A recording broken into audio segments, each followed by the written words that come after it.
Estimados estudiantes de la carrera de Química y Biología, tengan todos ustedes muy buenos días, buenas tardes o buenas noches. El día de hoy tendrán la oportunidad de ver la última clase de la materia de Físico-Química y con la clase de hoy culminaremos la unidad 4 de Termoquímica, en la cual, o con las cuales se espera que ustedes puedan conocer las diferentes formas de energía asociadas al desarrollo de reacciones químicas. Exactamente el día de hoy vamos a estar aún abordando alguna introducción de lo que es la entalpía de procesos químicos unido a la ley de Hess, ¿sí? Entonces la temática es entalpía estándar, ecuaciones termoquímicas y ley de Hess. Mi nombre es Dayana Leal. En la clase pasada, bueno, y en el transcurso de toda esta unidad, el basamento está en lo que es la primera ley de la termodinámica, ¿ok? Hemos visto cómo la energía interna de un sistema es la sumatoria del calor y del trabajo. Entonces, en una clase evaluamos lo que es la transferencia de calor a volumen constante. Hemos podido observar que a volumen constante, que es un proceso denominado isocórico, no hay cambio de volumen. Como no hay cambio de volumen, este término se hace cero y por tanto, si el trabajo acá se hace cero, entonces el delta E va a ser igual al calor. ¿Ok? Cuando es a volumen constante, ese término de calor se denomina Q sub E, que es calor a volumen constante. Y en otra clase previa se indicó que el calor es igual a los moles por la capacidad calorífica a volumen constante por el cambio de temperatura del estado final menos el del estado inicial. De igual manera, se abordó la transferencia de calor a presión constante. Este tipo de procesos se conocen como procesos isobáricos. Entonces, se considera que en este caso hay un cambio de volumen y si hay un cambio de volumen, por tanto, este término de trabajo acá sí es tomado en cuenta. Bien, entonces tengo que delta E es igual al calor más el trabajo, donde trabajo es P por delta B. ¿Sí? Habíamos hablado nuevamente que por convención el término de trabajo es negativo cuando es un trabajo realizado por el sistema. En el caso de las reacciones químicas generalmente es llevado a cabo por los gases. Y en este caso, cuando el calor, cuando la transferencia de calor se lleva a presión constante, entonces hablamos de Q sub P, que es un calor a presión constante. Posteriormente, se hizo la introducción del término de entalpía, ¿ok? Se indica que la entalpía, bueno, se formuló la ecuación, entalpía es igual a delta E más P por delta B, y si comparamos esta ecuación que tenemos acá con la ecuación de calor, porque de esta ecuación despejábamos calor, entonces se puede ver que el calor a presión constante viene siendo igual a la entalpía. De manera que la entalpía se puede definir como el calor absorbido o desprendido en una reacción química cuando se produce a presión constante, que son los procesos que se llevan con mayor frecuencia. Adicional, en la clase pasada también se hizo la deducción, ¿sí?, de la ecuación de la relación entre el calor a volumen constante con el calor a presión constante para gases, y entonces se obtuvo esta ecuación en la cual en el término donde está la ecuación de entalpía se sustituyó P por delta B es igual a delta nRT de la ecuación de la ley de los gases. Y entonces, como delta H es igual a Q sub P y como delta E es igual a Q sub B, entonces se sustituye y también se puede tener esta ecuación. Con estas dos ecuaciones se pueden hacer una diversidad de ejercicios. Bien, el día de hoy vamos a introducir lo que es la definición de entalpía estándar. La entalpía estándar es el incremento de calor, el incremento entálpico de una reacción en la cual el sistema, la reacción química dentro de un sistema se lleva a cabo bajo lo que se ha denominado como condiciones estándar.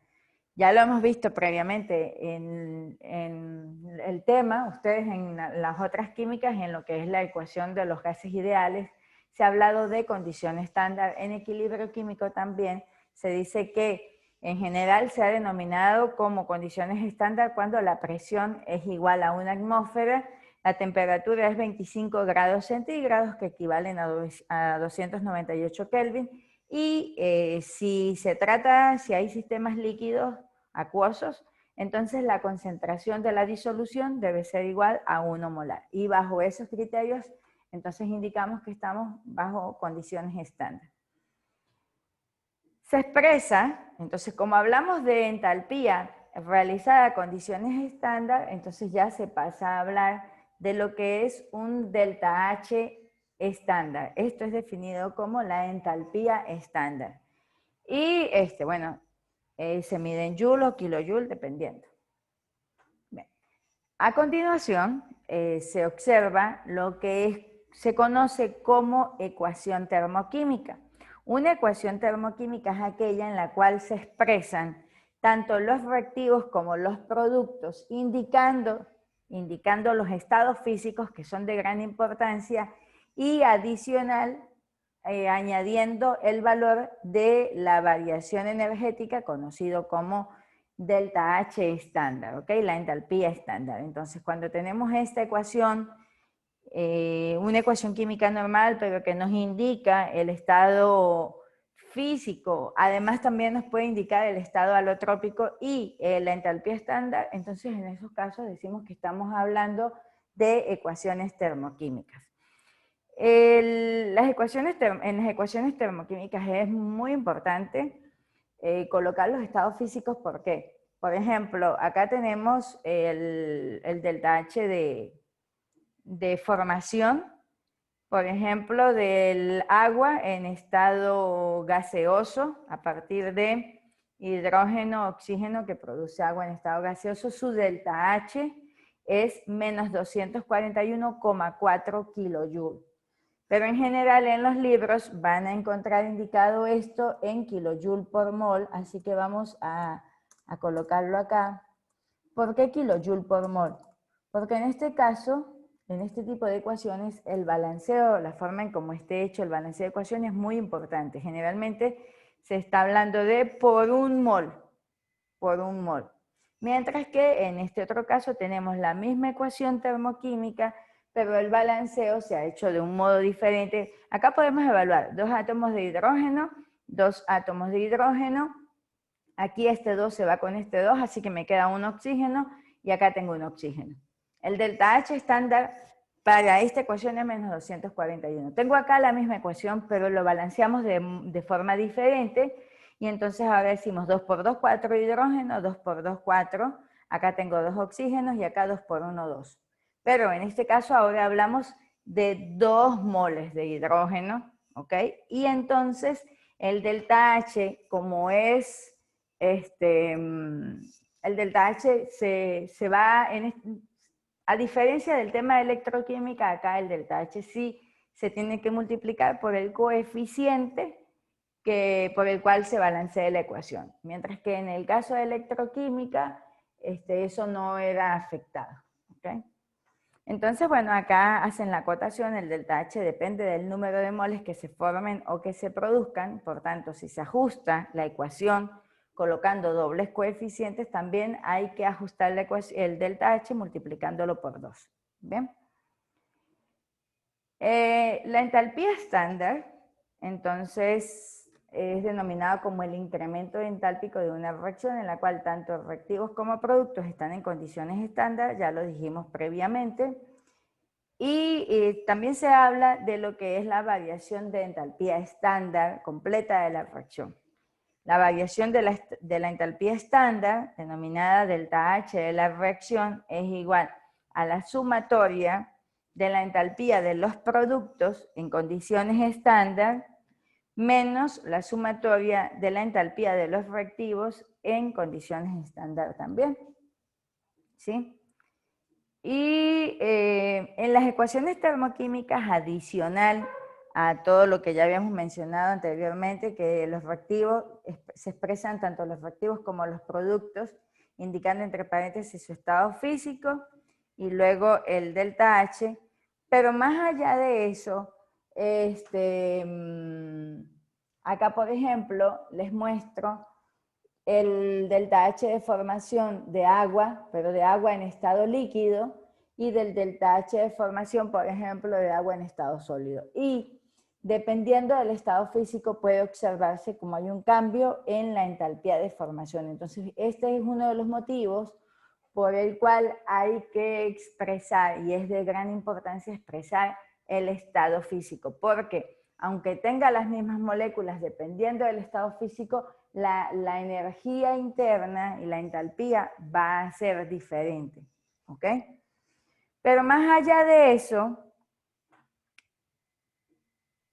bueno, acá están unas pequeñas reglas que se resumieron un poco. Acá nos indican la segunda regla, el valor de delta H es directamente proporcional a la cantidad de reactivos o productos. Eso lo vamos a ver ahorita. Y en la tercera, esta es de gran importancia para los últimos ejercicios que vamos a ver el día de hoy. Los valores de delta H para dos reacciones inversas son iguales en magnitud, pero de sentido opuesto. Ya lo vamos a mostrar. ¿Qué es importante? Por ejemplo, acá nos muestran la entalpía de formación del agua líquida, ¿sí? Y en este caso, bueno, de agua líquida que se descompone en hidrógeno y en oxígeno, y caso contrario, la ecuación inversa de cuando a partir de hidrógeno y de oxígeno se obtiene agua líquida. En este caso, la energía, el delta H de formación es menos 285,8, y esto me indica que es una reacción exotérmica.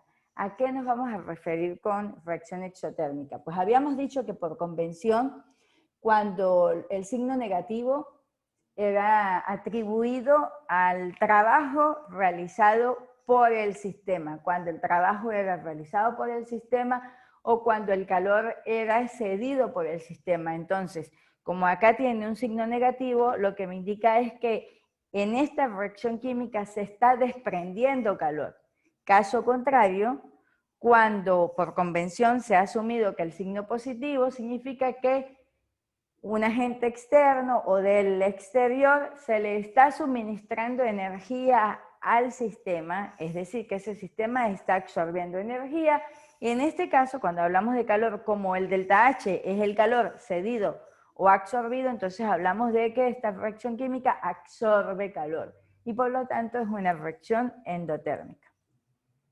Bien. Hay un ejercicio en el libro, está el ejercicio 6.3, dice, dada la siguiente ecuación termoquímica, 2 moles de dióxido de azufre más oxígeno, es un proceso de combustión, se obtienen 2 moles de trióxido de azufre. Y nos indican en el libro que para esta ecuación termoquímica el delta H es igual a menos 198,2 kilojoule por moles. Entonces, nos piden que calcule el calor emitido cuando 87,9 gramos de dióxido de azufre se convierten en trióxido de azufre. Entonces, ¿qué es lo primero que tengo que saber? Lo primero que tengo que saber es, bueno, con esta, como el delta H va a depender del número de moles, entonces veamos cuántos moles hay en 87,9 gramos de dióxido de azufre. Recordemos la definición de mol. Mol es igual a la masa dividido entre la masa molar, que usualmente en química expresamos como peso molecular, que es un término que no está bien empleado, pero bueno, que se utiliza. Entonces, la masa es 87,9 gramos y el peso molecular es 64 gramos mol. Cuando ustedes dividen, esto me indica que en 87,9 gramos hay 1.37 mol. Entonces, bueno, lo que se hace, lo que uno llega y dice es, si 2 moles del dióxido de azufre generan un calor de menos 198.2 kilojoules, entonces 1.37 mol de dióxido de azufre, ¿qué cantidad de calor va a liberar? ¿Sí? Lo que se hace es una regla de 3, multiplico 1,37 por menos 198,2 y lo divido entre 2.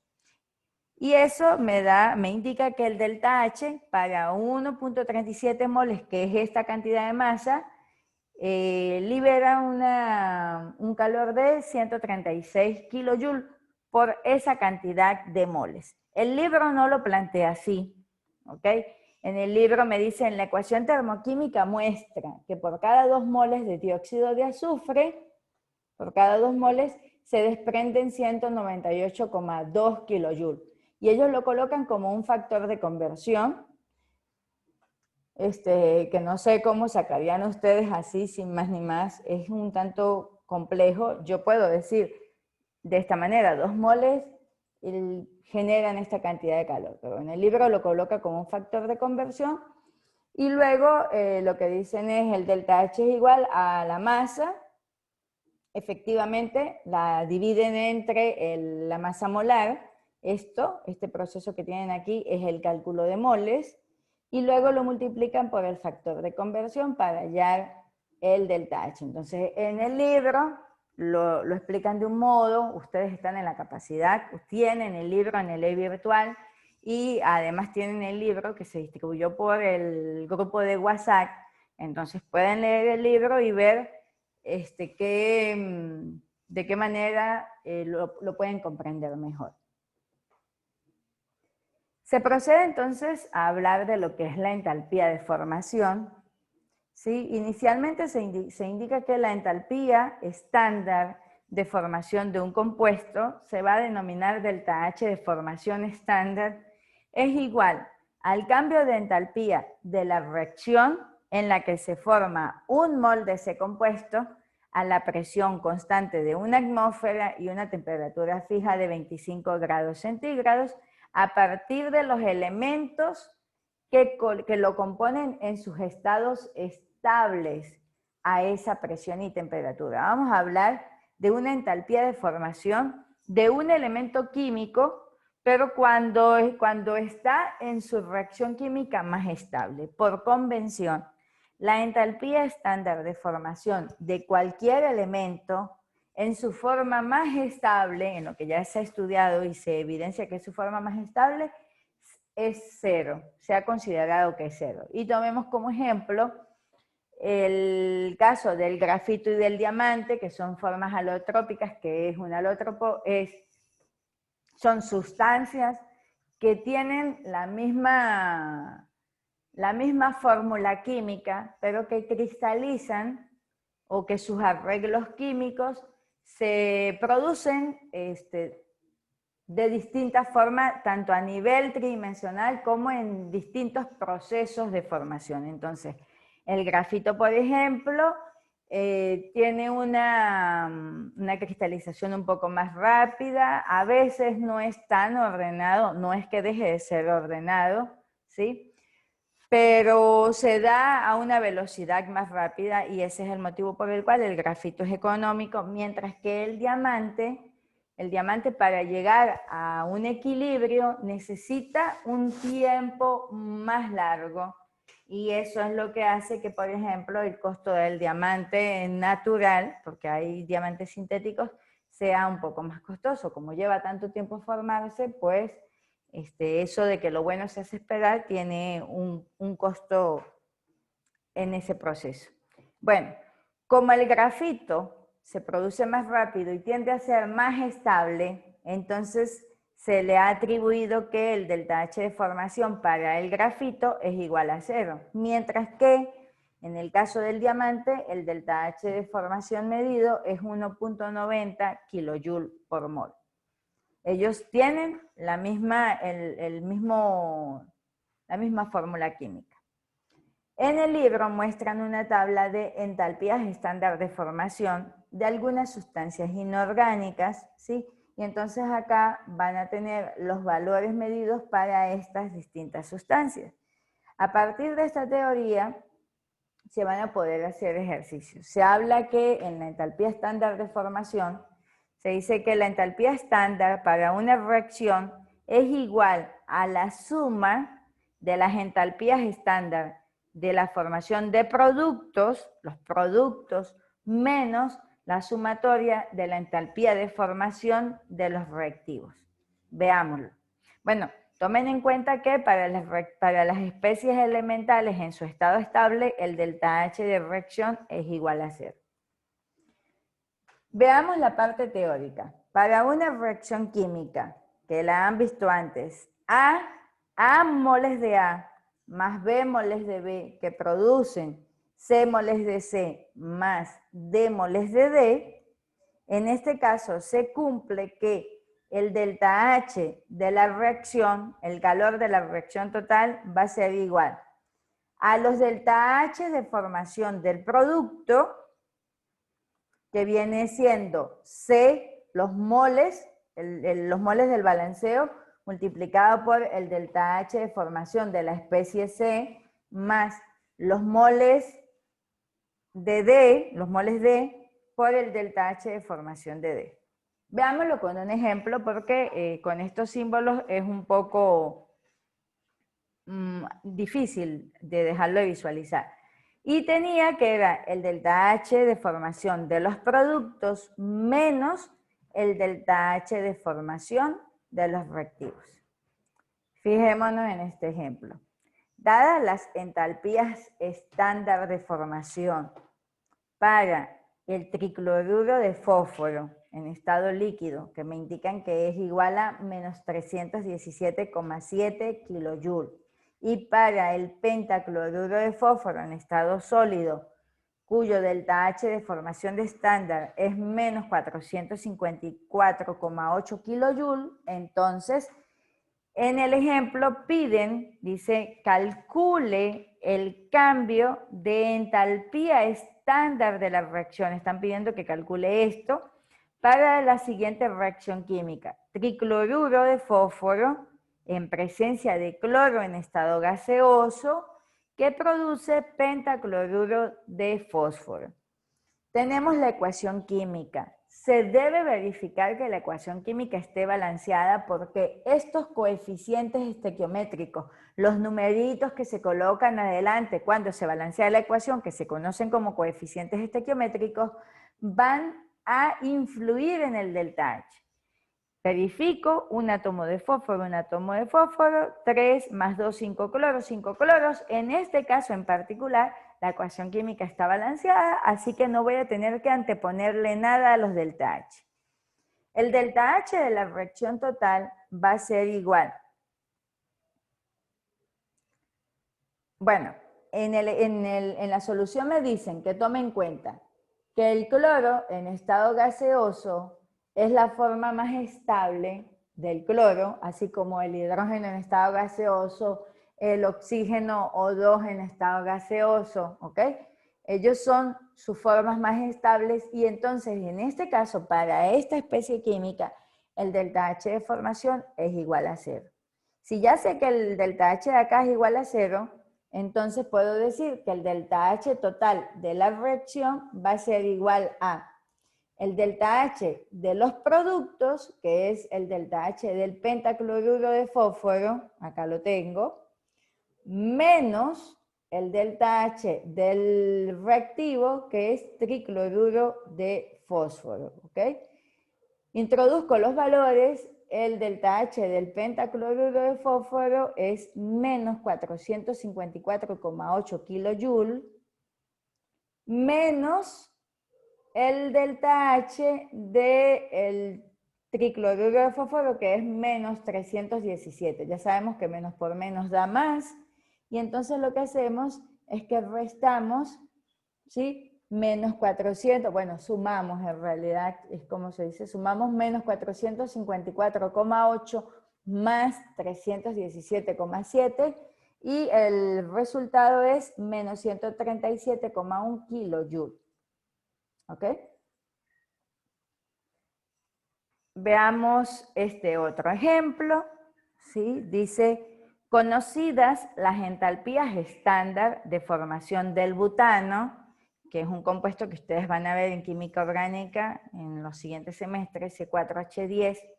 Entonces vuelvo a comenzar. Conocidas las entalpías estándar de formación del butano, del agua líquida y del CO2, cuyos valores son respectivamente menos 124,7 kJ/mol, menos 285,8 kJ por mol y menos 393,5 kJ por mol, entonces piden que calcule la entalpía estándar de combustión del metano, ¿sí? El calor que se produce cuando se quema gas butano en la casa, por ejemplo. Entonces, la reacción de combustión del butano es lo primero que tenemos que hacer. Tengo que el butano, la fórmula es C4H10, y si es un proceso de combustión, quiere decir que es este gas quemado en presencia de oxígeno, y siempre para una combustión los productos son CO2 más agua si es una combustión completa. Si es incompleta va a llevar monóxido de carbono adicional. Se procede a hacer el balanceo de la ecuación, ¿sí? Eso es lo primero que hay que verificar.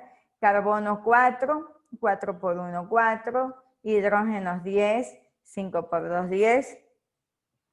Oxígeno tengo 4 por 2, 8, más 5 por 1, 5, 8 más 5, entonces tienen 13. Y acá tengo O2 inicialmente, entonces lo que hago es que le coloco 13 medios, de manera que este 2 se va con este 2 y me viene quedando 13 oxígenos también. Verifico la ecuación está balanceada, me están pidiendo que calcule la entalpía estándar, es decir, el calor, la cantidad de calor que se obtiene en esta reacción química, ¿sí? Entonces, se puede calcular si conocemos los delta H de formación del butano, del oxígeno, del dióxido de carbono y del agua. Este tipo de métodos en el libro lo indican como el método directo, ¿ok? Entonces, el delta H total viene siendo la sumatoria de los delta H de los productos menos la sumatoria de los delta H de los reactivos. Ojo, tomando en cuenta el número de moles que balancean a cada una de esas especies en la ecuación. Entonces, el delta H para esta ecuación de formación es igual a, en el caso de los productos tengo 4 veces, 4 moles que multiplica al delta H de formación del CO2, que vale menos 393,5 kilojoules, están los datos, más, porque estoy hablando de los productos, más 5 que multiplica al delta H de formación del agua, que es menos 285,8, está aquí en los datos, menos, porque aquí tengo el signo menos, la sumatoria de los delta H de los reactivos. Entonces, en el caso de los reactivos, tengo que tomar en cuenta que el oxígeno, el delta H de formación del oxígeno es 0 porque es la especie química más estable para el oxígeno, ¿sí? Y entonces solamente tengo que tomar en cuenta el delta H del butano. Y el delta H del butano es menos 124,7 kJ por mol. Menos por menos da más, ustedes allí hacen su suma algebraica, ¿sí? Multiplican esto con esto, esto con esto, esto con esto, y al final hacen la suma y la resta. Bien, eso genera entonces el valor del delta H es igual a menos 2.878,3 kJ. Como sabemos que el delta H estándar es la entalpía estándar de combustión, entonces viene siendo menos 2.878,3 kJ/mol, que es como por decir el calor a presión constante. Si quieren ver este mismo ejercicio explicado en el pizarrón, pueden acceder a este video. Bueno, no es este mismo, este es otro ejercicio, pero por supuesto que esta muchacha tiene, creo, este ejercicio explicado, pero como en el video 7, 8, algo así. Bien. El método anterior, este método a partir de las entalpías de formación estándar, se conoce como método directo, pero En el libro nos habla de un método indirecto para poder calcular la entalpía de una reacción. Entonces, ese método indirecto utiliza lo que es la ley de Hess, que indica que cuando los reactivos se convierten en productos, el cambio de entalpía es el mismo, independientemente de que se efectúe la reacción en un paso, en solo un paso o en una serie de pasos. El delta H viene siendo el mismo. ¿Por qué? Porque es una función de estado y las funciones de estado solo dependen del estado inicial y del estado final. Por dónde pasó no importa, sino el estado inicial y el estado final. Entonces, en este caso, por ejemplo, vamos a hacer el ejemplo de una vez para poder visualizarlo. Dicen, dadas las siguientes reacciones, me dan la ecuación, lo que voy a denominar ecuación 1, es la ecuación de formación del agua en estado gaseoso. Tengo hidrógeno gaseoso más un medio de oxígeno en estado gaseoso que produce agua en estado gaseoso. Para esta ecuación termoquímica, el delta H, que vamos a denominar delta H1 estándar, es igual a menos 241,8 kilojoules. Tengo la misma ecuación, pero en lugar de agua en estado gaseoso, ahora tengo agua en estado líquido, ¿ok? Pero se dice que se formó a partir de hidrógeno gaseoso y de oxígeno en estado gaseoso. Pero en el caso cuando se obtiene agua en estado líquido, vamos a hablar de delta H2 estándar y ese tiene un valor de menos 285,8 kilojoules. Fíjese que hay una diferencia porque no es lo mismo la energía en un sistema en estado gaseoso que la energía en un sistema en estado líquido, ¿ok? ¿Por qué? Porque en estado líquido las partículas tienen menos energía cinética, todo eso, así que tienen, por tanto, el sistema debe tener una menor cantidad de energía. Me piden que sabiendo este delta H de formación y sabiendo de este otro delta H de formación, me piden que calcule la entalpía de vaporización del agua en condiciones estándar, ya de un proceso de vaporización. ¿Qué es un proceso de vaporización? Cuando yo coloco mi olla de agua en estado líquido y la coloco a calentar, y cuando la caliento, esas moléculas de agua que estaban en estado líquido pasan a estar en estado gaseoso, se forma vapor de agua. Entonces me están pidiendo que calcule el calor liberado cuando se pasa de agua en estado líquido a agua en estado gaseoso. Bien, y no me dan más nada. Estos son los datos que tengo en el ejercicio. Entonces, el método indirecto quiere decir que debo calcular este delta H3 que vamos a denominar para esta ecuación a partir de estas dos cosas. Y aquí hay que aplicar todo lo que se ha visto en la clase de hoy. ¿Cómo hago yo para con esta ecuación poder obtener esta? Pues bien, analizo. Lo primero que tengo que hacer es ver y analizar. Tengo agua en estado gaseoso en los productos y aquí tengo agua en estado gaseoso en los productos. Lo dejo allí. Esta ecuación la voy a dejar igual. Pero en este caso tengo agua en estado líquido en los reactivos y aquí no. Eso quiere decir que la ecuación 2 la tengo que invertir, la tengo que voltear, ¿sí? Entonces se invierte la ecuación 2, ¿sí? Y cuando la invierto tengo que aplicar una de las reglas que hemos visto en una diapositiva anterior, que me indica que cuando se invierte la reacción, la ecuación termoquímica, se invierte el signo también. ¿Ok? Entonces, ahora tengo agua en estado líquido que produce hidrógeno gaseoso más un medio de oxígeno gaseoso y el delta H en este caso va a ser más 285,8 kilojoules y lo estoy resaltando acá con este color. Pero como en el otro caso me conviene dejar el agua en estado gaseoso del lado de los productos, entonces se deja igual la ecuación 1. La dejo y la copio igual, ¿sí? Igual el delta H es menos 241,8 kilojoules. ¿Qué voy a hacer con estas dos ecuaciones? Fíjense, las voy a sumar. Sumo la ecuación 2 más la ecuación 1 y cuando la sumo, quiero que observen que después de la ecuación, después de la flecha, en la ecuación 2, acá donde está la flecha tengo hidrógeno gaseoso más un medio de oxígeno gaseoso. Pero en la ecuación 1 tengo en los reactivos hidrógeno gaseoso y un medio de oxígeno gaseoso. Entonces eso se va a cancelar. Voy a cancelar todo este término con este término. Y en total me va a quedar agua en estado líquido que produce agua en estado gaseoso.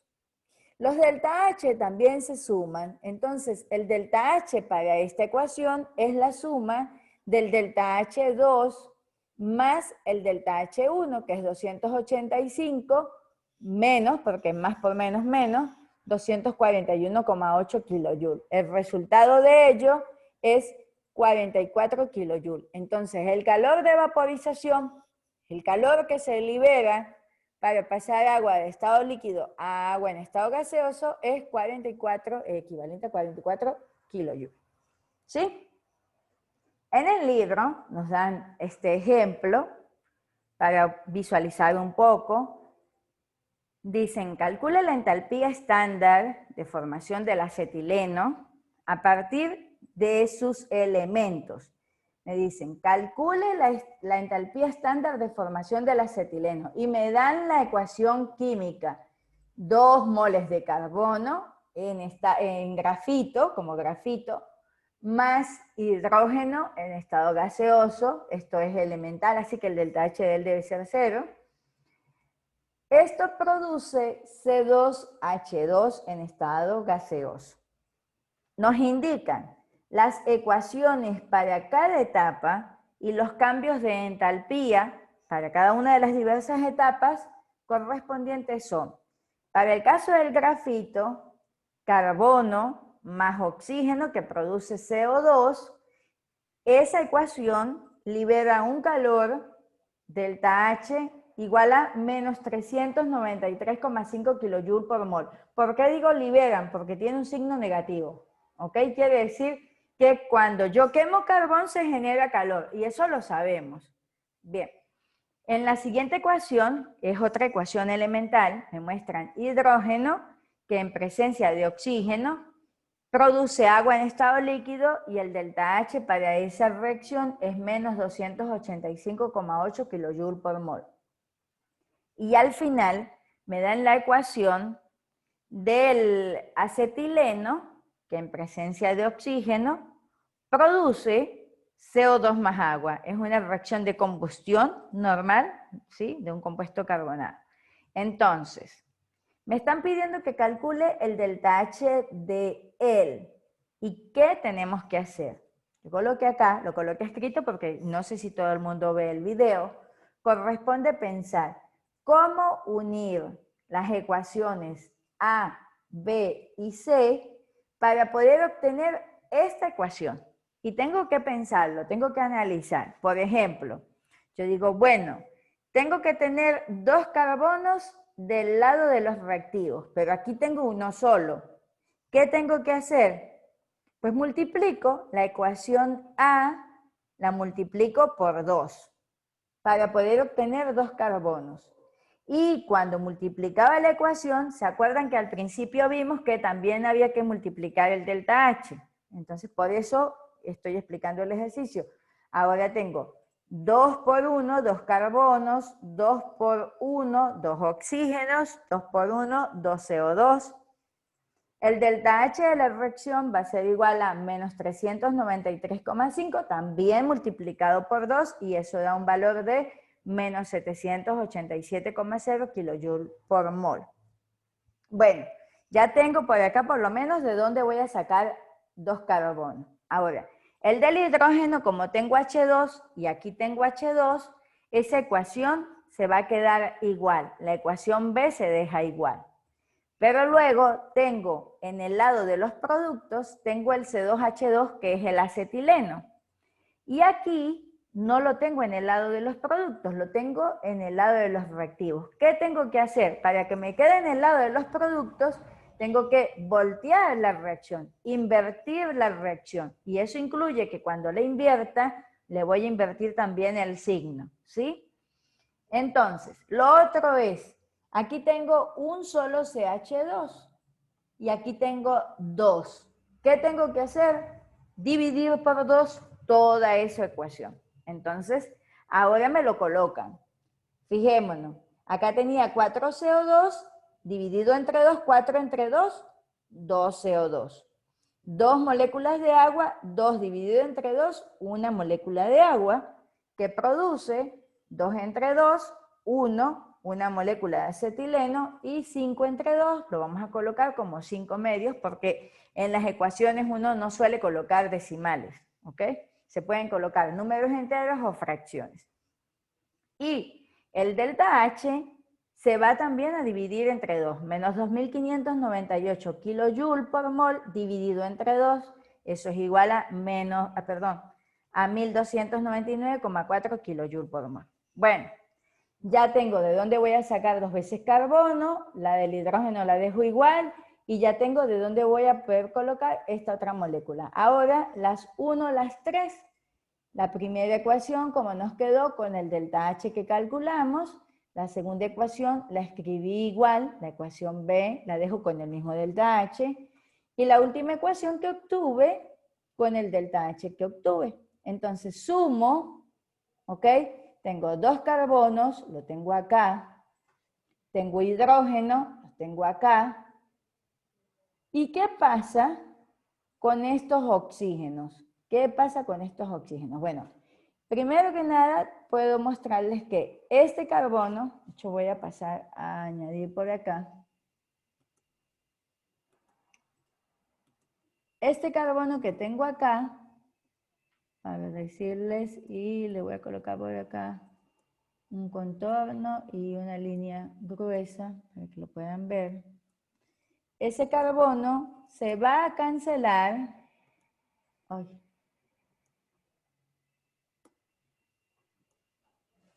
se va a cancelar con este otro carbono que les voy a mostrar aquí.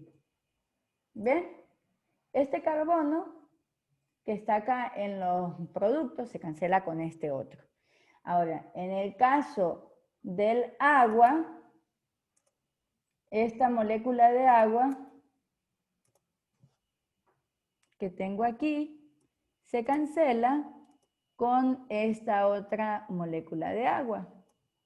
Y en el caso de los oxígenos, es un poco, hay que sumar 2 oxígenos más un medio, ¿ok? Y eso lo vamos a restar con este otro 5 medios. Entonces acá tienen que hacer una suma de fracciones, ¿sí? Yo lo visualizo, yo digo, bueno, 2 más medio, 2.5, y aquí yo digo 5 entre 2, 2.5, ¿ok? Según la lógica que ustedes utilicen. Y entonces, en este caso, ya puedo observar que también se cancelan los oxígenos, me queda 2 carbono más hidrógeno que produce CH2. Esto también se va a cancelar. Por lo tanto, el delta H va a ser menos 787 menos 285, lo sumo y dejo el signo, ¿ok? Y luego el valor lo sumo con 1299. Háganlo por favor ustedes en la calculadora, les debe dar este valor. Bueno, jóvenes, el libro tiene ejercicios de práctica, ¿ok? Igual apenas pueda mañana les paso la guía quizás, pero acá están y ya están, por lo tanto, en los archivos en PDF están los ejercicios de práctica. Por supuesto, ya tienen el capítulo de termodinámica. Y si quieren ver un ejercicio explicado en el pizarrón de este último tipo de ejercicios de la ley de Hess, acá está la dirección web, ¿sí? Explicado en pizarrón, súper bonito. Ha sido un gusto para mí poder dirigirlos en su proceso de aprendizaje en este semestre.